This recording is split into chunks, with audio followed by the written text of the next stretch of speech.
Welcome to Glucose.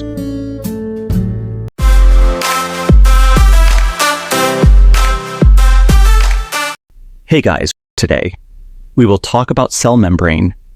As we know, despite differences in structure and function, all living cells in multicellular organisms have a surrounding cell membrane.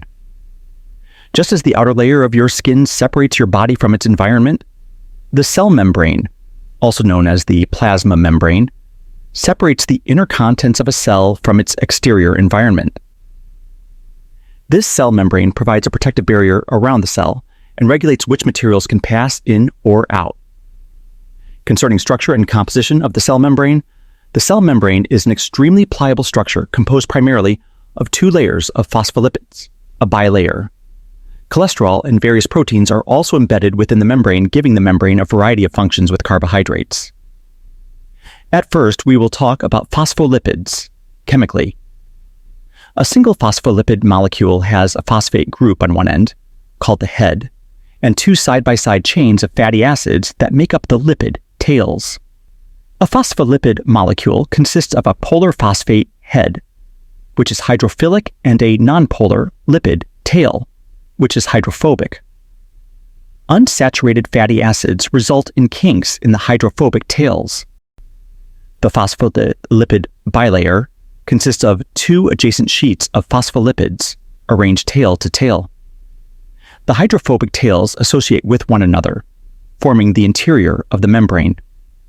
The polar heads contact the fluid inside and outside of the cell.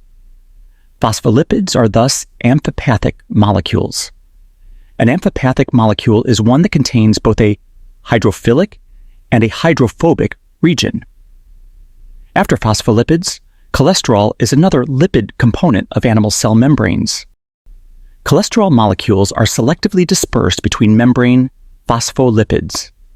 This helps to keep cell membranes from becoming stiff by preventing phospholipids from being too closely packed together. Cholesterol is not found in the membranes of plant cells. Finally, membrane proteins.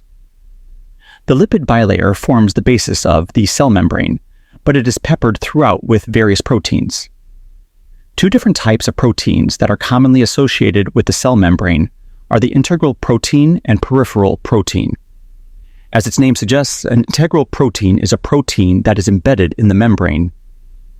Peripheral proteins are typically found on the inner or outer surface of the lipid bilayer, but can also be attached to the internal or external surface of an integral protein. Many different types of integral proteins exist, each with different functions. For example, an integral protein that extends an opening through the membrane for ions to enter or exit the cell is known as a channel protein. Some integral proteins serve as cell recognition or surface identity proteins, which mark a cell's identity so that it can be recognized by other cells.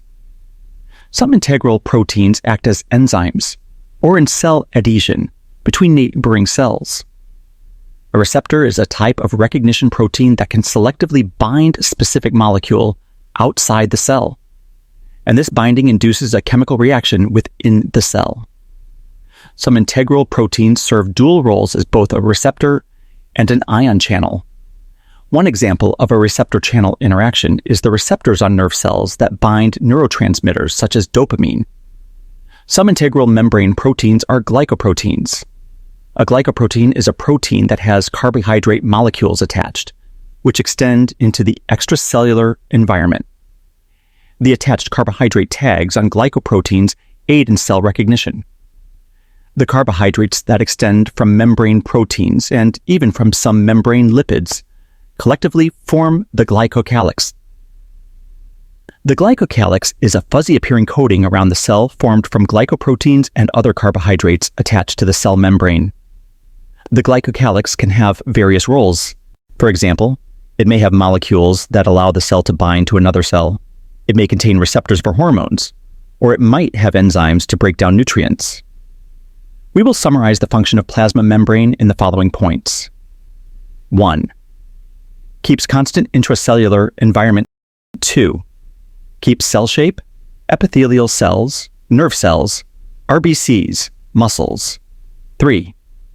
Selective barrier regulates passage of molecules in and out through membrane transport, such as active and passive transport, or vesicular transport, such as endocytosis and exocytosis 4. The surface of the plasma membrane carries markers that allow cells to recognize one another, which is vital as tissues and organs form during early development, and which later plays a role in the self versus non-self distinction of the immune response. 5. The plasma membrane also carries receptors, which are attachment sites for specific substances that interact with the cell. Each receptor is structured to bind with a specific substance, such as enzymes, hormones, or neurotransmitters. Thank guys for listening, and see you in the next video.